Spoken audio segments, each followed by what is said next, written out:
Welcome to Hood Champion Boxing and Sports. In boxing, you find a way to win, you find a way to lose. Let me tell y'all something. Shakur Stevenson is an exceptional talent. But let me tell you, he felt that Dominican power last night. And he just didn't want nothing to do with it. Okay?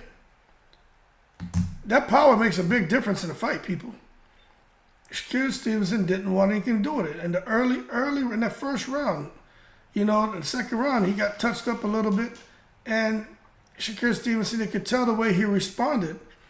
It was more like, I don't want to get hit with that. Wrapping him up, turning. And don't get me wrong, Shakur looked very fast. His reflexes, he's like a mongoose in there. But he didn't want anything to do with that power that was coming his way. So obviously, in my opinion, Shakur Stevenson, he kind of hurt himself with that performance. But for the Dominican, he elevated himself. And that's just the truth of the matter. In his loss, he actually earned a right to another big fight. This is the exact same thing that happened with Gervonta Davis and Isaac Pitbull Cruz. Almost exactly everything. But nonetheless, Shakur did beat the Dominican fighter De Los Santos. He ended up picking up a WBC lightweight title. They were fighting in Vegas, weirdly enough on a damn Thursday night. And Shakur ended up, I think this is his third division where he's become a champion.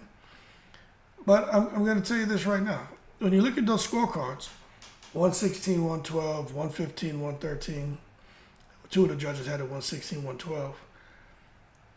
What that tells me, right, is if De Los Santos would have took more risks, which we know De Los Santos. I watched when he fought Valenzuela. It looks like he's willing to risk disqualification. But I know it's hard to catch up with a fighter. We watched recently. It started with Boots Ennis, and trying to chase Chikadzian around the ring. And Boots Ennis got a lot of flack for not being able to stop Chikadzian, not being able to cut the ring off. But fighters say, it's very hard to make a fight look good or to land shots against somebody who's running. Then you saw the same thing with Canelo and Jermell Charlo. And now you see it here with Edwin De Los Santos and Shakur Stevenson. Now, don't get me wrong, ring generalship is part of boxing. But then there's, guys who just literally don't want to get hit. And that's what you saw last night with Shakur Stevenson, man. Now, we know he had previously been a featherweight and a super featherweight, so maybe he felt, some of that power from the lightweight division, and he was like, whoa, this is different from being, 2 weight classes below, even 1 weight class below this division. But he went and he admitted that he had a bad performance, and I think that's where Shakur Stevenson shot himself in the foot. You can't come out here and start saying, I had a bad performance, I'm not going to make excuses to talk about, people were suggesting something was wrong with his left hand. Don't do that. Boxing fans don't want to hear that no more. Okay? I'm going to tell you what happened there, Shakur. You got in there, you knew your ass could get knocked out, and you didn't want nothing to do with it. Okay? You obviously underestimated the Dominican's power. You ain't want nothing to do with it. You underestimated his boxing skills. You underestimated everything about him, which is foolish. You didn't know he could box like that. You didn't know his defense was great like that. You didn't know he can get on the inside and exchange with you, punch in between your shots. You didn't know he brought a lot to the table. A lot of the same things to the table that you bring to the table. He just has more power. And at the end of the day, that was the problem in that fight for Shakur. Is the opponent he had in front of him. Okay, so now he wants to go back to the drawing board, work on a lot of things, and then come back stronger. Come back stronger against who? Better not be thinking about no Gervonta Davis, because after that fight, he'll never get a Gervonta Davis fight. Bob Arum is going to be like, hold your horses, let's not take it to the stupid. That's not going to happen. But I'm going to sit there and tell you, when you look at the punches landed, or the shots that weren't thrown, that's what I'm going to call it. You look at the shots that weren't thrown, De Los Santos landed only 40 punches in 12 rounds. You know what I'm saying? And it's not that he wasn't trying, but he was pissed off. That's why he went and said, look, I came to fight. This man came for a track meet. Just like Lara when he fought Canelo. You know what I'm saying? So Stevenson decided not to fight, and he was gifted the title, which some people feel. And it is what it is, you know what I'm saying? But I tell you what, De Los Santos proved, in my opinion, that he's kind of a... These guys are going to go on, he's going to go on and become a champion of the people, just like, what's his name? Isaac Pitbull Cruz. You see, when Pitbull Cruz lost to Tank Davis, you know, everybody ridiculed Tank. But Tank, you know, he wasn't throwing his left hand. He beat him with one hand basically the whole fight. But then Pitbull Cruz goes in his next few fights. He's no longer fighting Tank. And he's out there, man, you know, tranquilizing people. So that let the world know, okay, if somebody will fight this guy, this is what he can do.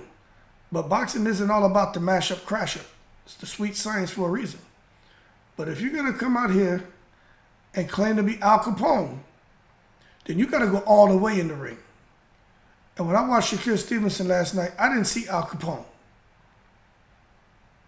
You know what I'm saying? I didn't see Al Capone at all. It's I saw Andy Griffith and Don Knotts. That's what I saw. I saw Don Knotts, the shakiest gun in the West. You got a weapon on your hip, but you're so afraid of what the hell may be coming back at you, you don't want to pull your weapon and lick off a shot. Shakur Stevenson will go on to do great things. Edwin De Los Santos will go on to do great things. But De Los Santos is he's on his way to becoming a champion. He just needs an opportunity. But as far as what's next for Shakur, I'm going to tell you right now, I don't know. And I like Shakur Stevenson. I think Shakur Stevenson's an exceptional talent. I said that when I first started talking. But I'm also going to tell you to say this right here. Shakur Stevenson showed me that he has something in him that was exposed last night. And that's called fear. He can talk all that talk. But the real gangsters, the real killers, they don't make a lot of noise. De Los Santos didn't make a lot of noise. De Los Santos is the killer.